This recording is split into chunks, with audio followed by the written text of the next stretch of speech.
Hi, I'm John Silcox with the Fairfax County Health Department, and I'm here with Shannon Raines, who's our Tobacco Control Coordinator at the Health Department. We also have another special guest, Brian Maslowski, who's an alcohol, tobacco, and other drug seminar instructor with Fairfax County Public Schools. Thank you both for being here. We're here to talk about a really important topic, one that you've probably been hearing and reading about quite a bit recently, which is all about the issue of vaping and the use of e-cigarettes, particularly among young people, and that's what we want to focus on today.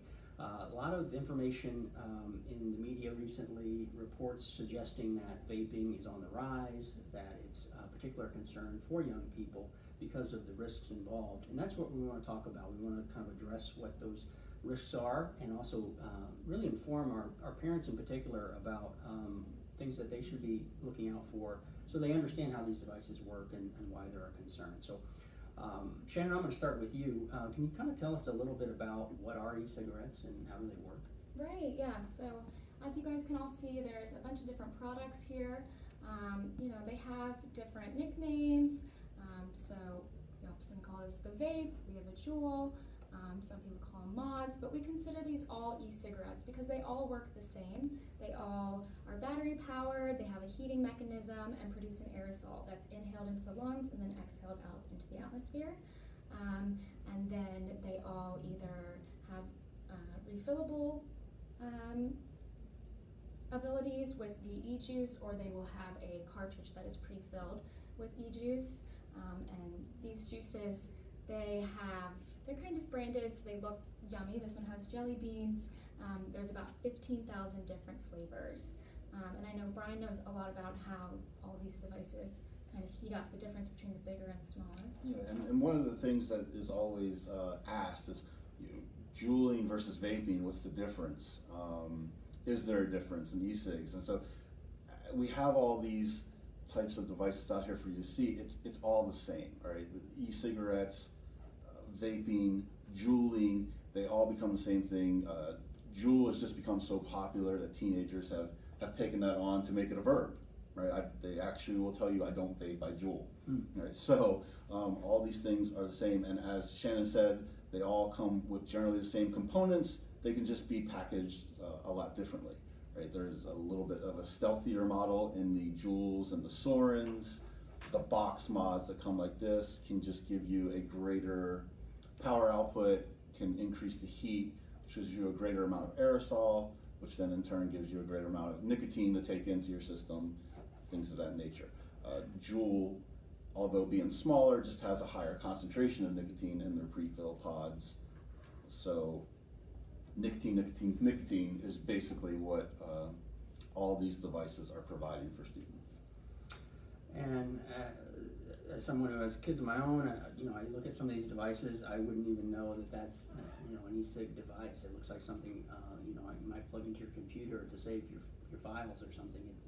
They are stealthy, as you said, and I would imagine that makes it more of a challenge for parents to know when their children may be using these devices, as well as in the school setting to know who might be carrying these around. Is that right, Brian? Yeah, many times these are initially confused. I mean, we're getting a little bit more on top of these things now from school to school, but these are initially confused as USB drives. I've heard some describe this as a highlighter or even a mouse, and certainly just the way that they can be concealed in a hand, much like this, and I could just maybe rub my nose, or I could have taken a hit off of my Juul in that case. So it does make it appealing, the stealth of it, when it comes to dealing with these things in the school setting. And I think when you talk to parents about these devices, one of the things you talk about is not so much what makes them different from cigarettes, but what makes them similar. Yeah, I always like to go back to smoking. As adults, even as teenagers, we have a good understanding of the negative impacts of smoking. So if we just take a step back, though, and ask that question, what are some of the negative impacts of smoking? We get lung cancer and toxic smoke and all the chemicals, and way down on the list before it even gets answered is nicotine. We forget about nicotine, that addictive substance that makes you want to continue through repeating the process of smoking, or in this case, vaping. So if you just take a cigarette and think of it as a nicotine delivery device, that was our old analog pencil and paper version. Now they've come out with the digital 2.0 version of that. They're still delivering nicotine to the system, and it becomes a concern because for the most part, when I talk to teenagers, they would have never have started if the way to get nicotine was through smoking. They understand the harmful effects of smoking, or they just think because of the way you smell from smoking is disgusting, so by their admission they would have never started. But this becomes a little bit less of a perceived harm. There's fruity flavors that are involved, and so they pick this up as something to do, and it's become also kind of a social status element to it as well. So I'm John Silcox with the Fairfax County Health Department, here with Shannon Raines and Brian Maslowski from Fairfax County Public Schools, and we're talking about vaping and the use of e-cigarettes, and we appreciate you tuning into the broadcast. We hope you'll like and share this video, and please leave your comments and questions on our Facebook page. We'll try to address those as we can, and hopefully we'll address a lot of the questions as we go along. But Shannon, one of the things that you've pointed out to me before is that the harm is not only in the ingesting of the chemicals, but that there are some issues with, some leakage issues sometimes with these products too that could be harmful. You want to explain that? Great, yeah. So these products we find often leak. We use them as display items all the time, and we're always having to wipe them off.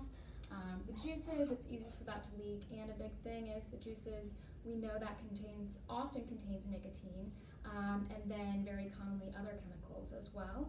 And that nicotine and chemicals can be absorbed into the skin, especially for youth. The younger you are, the more vulnerable your skin is to absorbing those chemicals and that nicotine. And then we also know, youth commonly touch their mouth, so ingesting that is really a concern. We have seen a huge rise in the number of calls to poison control in regards to e-cigarettes.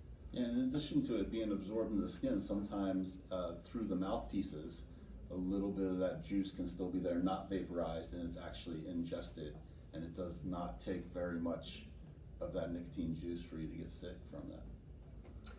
So I think what we've established already is that these devices almost always contain nicotine. Nicotine is a harmful substance, can really affect brain development in young people, so that's why we're really concerned. And as you said, Brian, there's evidence to suggest that young people who use e-cigarettes may go on to smoke traditional cigarettes at some point, which is an even more dangerous practice. So what is our message to parents? What would you say, Brian? What sort of things should they think about, and how would you suggest that they address this if they have some concerns? Yeah, it is an interesting time for parents to deal with teenagers. Teenagers, through social media and the internet, are exposed to a lot of adult-like messages. And some of those messages that come specifically from the e-cigarette community is that this is safer than cigarettes. One, we've got to make sure we don't automatically equate safer doesn't automatically mean safe. And two, we're dealing again with teens who wouldn't normally have started smoking. All right, this is a new novelty that has attracted their attention, and they've taken that in, and the baseline for them was to not smoke at all, or to not take in nicotine at all. So we can't possibly be making the argument that this is safer than not doing it at all. This is their introduction, and by introducing themselves to nicotine, they are making themselves more likely to go use traditional tobacco products in the future. And Brian, I know there are some good resources within Fairfax County Public Schools that to help parents who have these questions and concerns. Can you talk a little bit about that? Sure. On the FCPS website, if you search vaping, there is a vaping page, gives a nice little synopsis of vaping. It has video snippets about minute and a half long. There's about 8 of those that answer pretty much the 8 most pressing questions that we come across when dealing with parents and staff members. There are also links to the CDC, and there are infographics on e-cigarettes versus cigarettes, and just e-cigarettes in general. And then the Office of Student Safety and Wellness can be contacted through the schools to come out and present parent information sessions. We can do things within small group settings with students, or even just one-on-one if you have a concern with your child. Well, thank you for sharing that great information for parents who want to get more information on this topic. Once again, I'm John Silcox with the Fairfax County Health Department, here with Shannon Raines, who's our Tobacco Control Coordinator within the Health Department, and Brian Maslowski, who is in the Office of Student Wellness at Fairfax County Public Schools and can address this topic and has shared some great information with us today.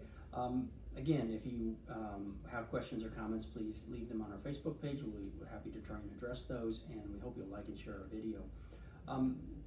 Shannon, I think it's important, I guess, to acknowledge that there are adults who use these products as a way to maybe transition away from cigarettes as a harm reduction tool. Can you talk a little bit about that? Because obviously our focus really is on youth.